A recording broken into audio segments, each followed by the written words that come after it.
So, brothers, let's talk about self-sabotage because I myself have sabotaged myself a lot of times. And I'll be giving you what you can do because everything I'm saying in this video, every part of it comes from part of my story. So I'm not giving you some research, some dumb stuff.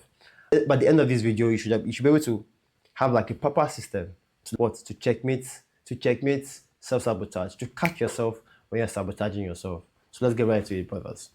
So, what's self-sabotage? It is you intentionally halting your progress. You see yourself making progress in any area of your life, and you begin to take action against your progress. The keyword is against your progress. But why does this thing happen? Fighter it like the root cause of it. Let's talk about how it plays out. One, it plays out in a way of self-fulfilling prophecy. So you have seen yourself you have seen yourself maybe um, have failures in certain parts of your life. For example, relationship. You've always been having unhealthy relationship. Always been with girls who disrespect you. So now you begin to have a pattern in your head that every girl I date disrespects me. Guess what? You might run into a girl who genuinely respects you, who loves you for who you are. But guess what? You begin to say, this is too good to be true. This is too good to be true. Or in my own story, as a freelancer, when I was much more younger, I saw a very large contract that could completely change my life. But I told myself I was not capable. I was not enough. The irony was that I had worked on more complex projects, but cheaper costs. But how I self-sabotaged myself was the fact that that money was way too large for me to handle. So I sabotaged myself on that project. And that's how it plays out in life. You see your results, right? You see your results that make you think a certain way. When you think a certain way, you begin to act a certain way. And guess what? That certain action will bring about the same result. And to you, you feel like, yes, this is what you know. What is the cause of that? Familiarity. It is what you are familiar with. So guess what? Whenever something strange or something new comes to you, you begin to doubt, begin to ask yourself, is this true? Something does not feel right here. Again, self-sabotage. Another way or reason people self-sabotage is that you do too much too soon. So if you do too much too soon, guess what? It's like going to the gym. You're new to the gym. You're trying to deadlift. Mind you, not even bench press. You're trying to deadlift with the guys who are doing what heavyweight. You cannot. I don't know. Statistically speaking, 99.99999%. You can't. You can't. So guess what? That will now, and if you're very stupid, which I think, sorry to say, but some people do that, you might begin to judge yourself and say, you know what, the gym is not for me. How about you start lifting just the bar? How about you start from your size, then slowly progress, right? I see people who come to the gym injuries because of ego. Again, sometimes it's ego, right? You want to prove yourself. You see a need to prove yourself. So you get to the gym, you start light, all of a sudden you begin to rapidly increase. You begin to do too much too soon. Because I see that thing a lot at the gym. Precisely people who join me at the gym, can I work out with you? Yes. Right? You begin to lift, you want to lift the exact same weight I'm lifting. I'm like, how does that work? You're new to the gym. Take a chill pill. And again, ego. Ego stroking. So what's the root cause of it? Right? Programming. You see, there's the way our minds operate. We have two parts of our minds. One part of the mind is a conscious mind. This is this is where we operate from. This is where we operate from, but intentional. But we are driven by our subconscious mind, and our subconscious mind controls us 90% of the time. So if your subconscious mind, where your beliefs, and this your subconscious mind holds your deep-rooted beliefs.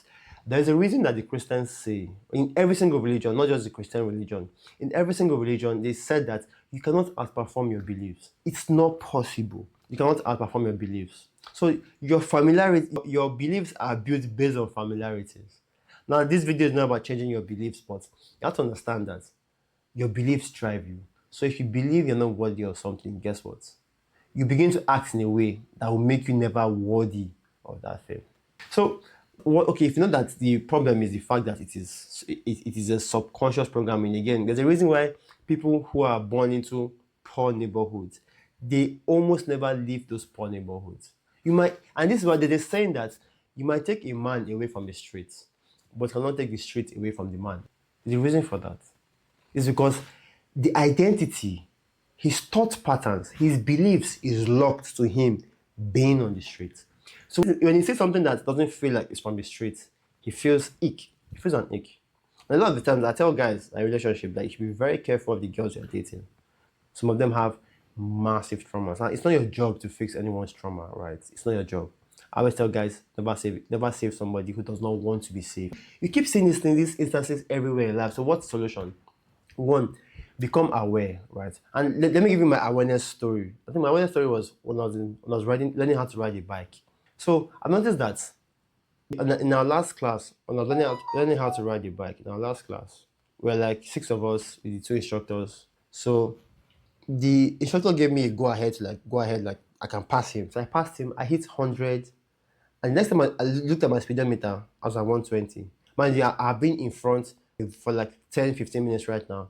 But the moment I saw 120 on my dashboard, I slowed down. I began to slow down so people can pass me. Then after the entire class, my instructor pulls me aside and he's like, Stone, what's going on? And I'm like, what do you mean? He's like, why did you slow down that much? Why did you, like, what was your cause for slowing down? And I said, when? When he reminded me, I was like, oh yeah, like nothing. I just slowed down. Then I remember the fact that in high school, I was top 10 in my class, but intentionally, I was never top 3 or top 5. That was very intentional. Because I was somebody back then, whenever attention came towards me, it frightened me. Attention frightened me. Being at the top frightened me because sometimes when they would tell me I had the highest score in a particular subject, that's maybe in a test. The next test, you wouldn't hear that. And it happens every single time. I literally have gotten 10 over 10. But whenever people are like, how did you get 10 over 10? In the next class, in the next test, I'm like 7 or 8 over 10. And all these things happened for years, even in my university days where I aimed for a 4 point or a 4 or a 5. Never for a 5. Well, I'm not exactly sure I could have gotten a 5, but I could have gotten close to a 5 if I really wanted it. So that awareness is very important. Because if you never become aware of those thoughts, and again, it's the thoughts, right? It's like, okay, why did I break up with this girl? Why did I leave that deal? Why did I lose that deal? Why did I intentionally slow down with the bike? So whenever you catch yourself do something that you cannot explain why, remember I told you we operate from our conscious mind, but we are driven by our subconscious, right? So that means is this thing is subconscious, and you have to realize what you are doing. Because sometimes this thing feels like you are in control. Again, the ego is telling you are in control. You got this thing figured out. So guess what? It's making you believe that you're on the right track. But in reality, are you really on the right track? So first, when you become aware of that thought, right? Another thing you should realize is a lot of people think they can use their willpower to just brush through something. That's a lie. Your subconscious mind controls you 100%. So your conscious mind can only influence your subconscious mind. But subconscious mind is what that basically does every single thing for you. So when you become aware, another thing you should do is when you see those thought processes that come up to you whenever whenever you're making progress, when you see those thought processes, catch them.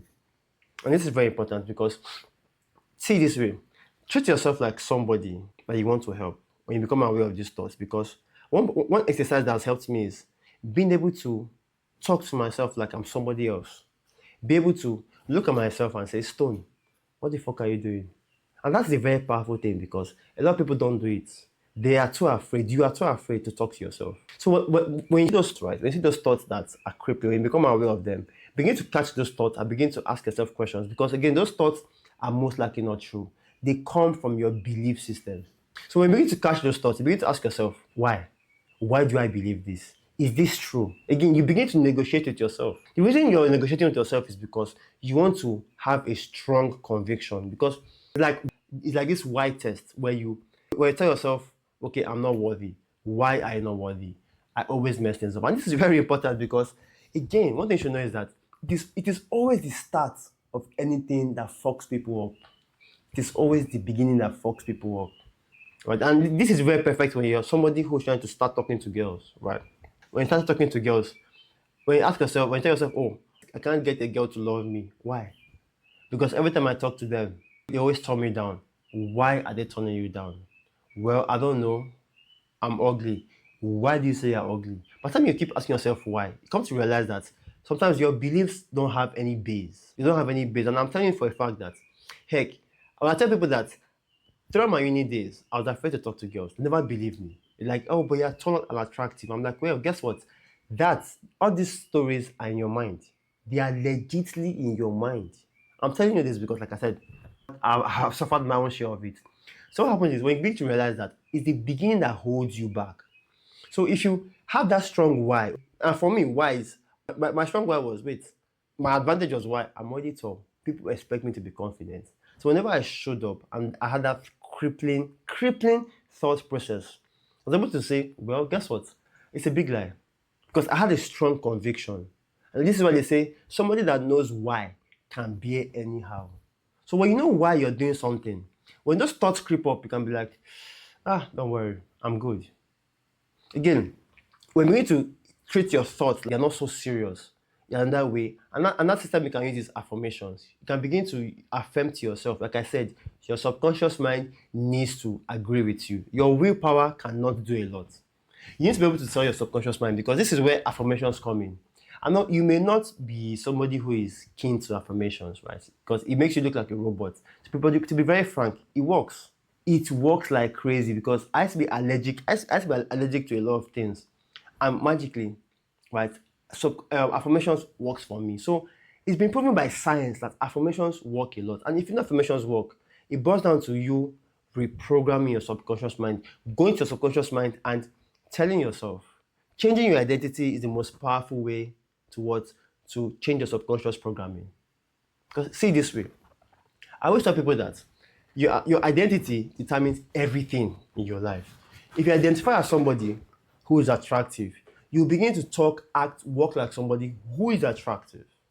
If you have the identity of, a very perfect analogy for an identity is this. There were two people who were handed cigarettes. One says, I don't smoke. The other one says, I am trying to quit smoking. Who do you think is going to smoke that cigarette more? The person that tells himself and other people, I don't smoke. But the person that says, I am trying to quit.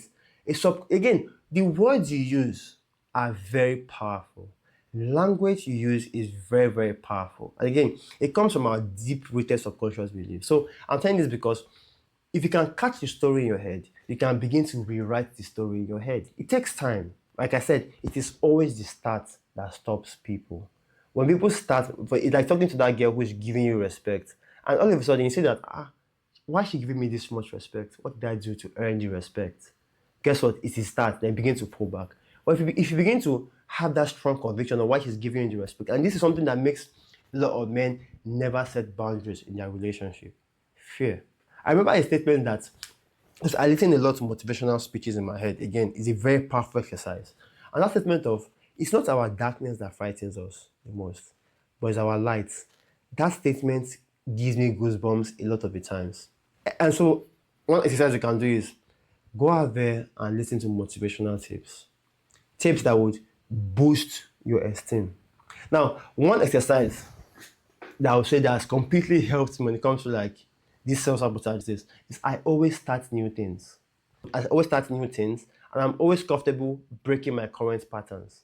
So when I start new things is start learning how to swim, start learning how to do play music, learn how to dance. The reason you're learning all these new things is because you can often see that whenever you learn something new, your subconscious mind is not comfortable with it. It is trying to adjust. It is, guy, you don't belong here.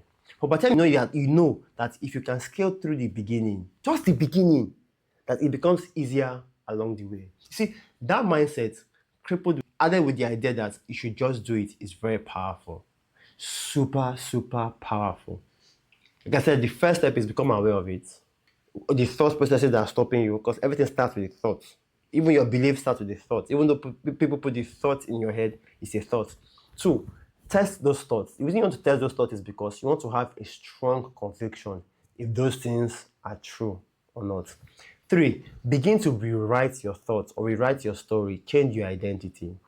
And four, which is my tip, is I always start something new because it gives me that beginner mindset that the beginning will be tough.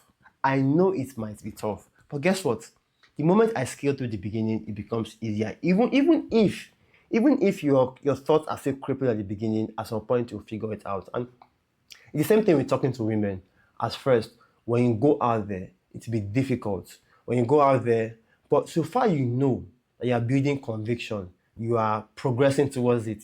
Obviously, you need feedback because feedback is very important. And you're getting feedback. You're upgrading yourself using feedback. So, for example, if feedback is you're going to talk to a girl, right? You're new to talking to girls. You have to classic cold approach. You cold approach, and she rejects you, and then maybe she's like, "Ick, you leave me alone." And you ask yourself, why did she do that?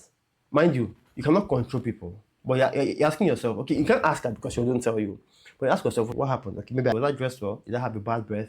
Again, you can ask your friends. And one thing that's very powerful that I know that has helped me in self-sabotage are friends. People who are there, people who want the best for you. Because I remember when I was solving this thing, right? I was listening to Jordan Peterson at that time. His 12 Rules to Life. And he says, surround yourself with people who want the best for you. So I'm giving you all these things because these are multiple tips. It's not just one straight system. It's a thing that is like a lifestyle change, basically. So these days, I barely get self-sabotage. I still have them a little bit, but whenever I run them through my friends, they're like, bro, is that true? I have this friend, Toby. He says, guy, there's a reason, just do it. That just do it is very powerful. It's a very powerful thing because a lot of the time it's our subconscious that stops us. But when you have that just do it mentality, it changes everything. I'm learning martial arts now. There are a couple of moves that I've told myself, those moves are difficult. But whenever I tell myself, okay, my instructor says when I jump and roll on the ground, I should bring my knees to my chest. Guy, just do it, and it becomes very, very sweet. Then that has been something that has made me move faster than my peers in martial arts. That just do it mentality. If I tell you do something, have the mentality of, okay, guy, just do it. It told you, bring your legs this way, twist your hips this way, and you get it done. And it just makes everything look easier. That's why I tell myself, that's why that idea that the more things I start, the easier things get for me. That is why all I need to do is scale through the beginning, scale through the initial idea while I'm rewriting my beliefs. I was watching fixing my beliefs, fixing my beliefs, and things become easier. My name is Tonoreye. If you like what you heard in this video, because I don't know why I don't like it. If you like what you heard in this video, I want you to please share with somebody who you know will find it helpful. Actions like this help the channel grow and helps me realize that there are more men I'm helping out there to solve their self-sabotage. Thank you very much. Talk to you soon, and then bye for now.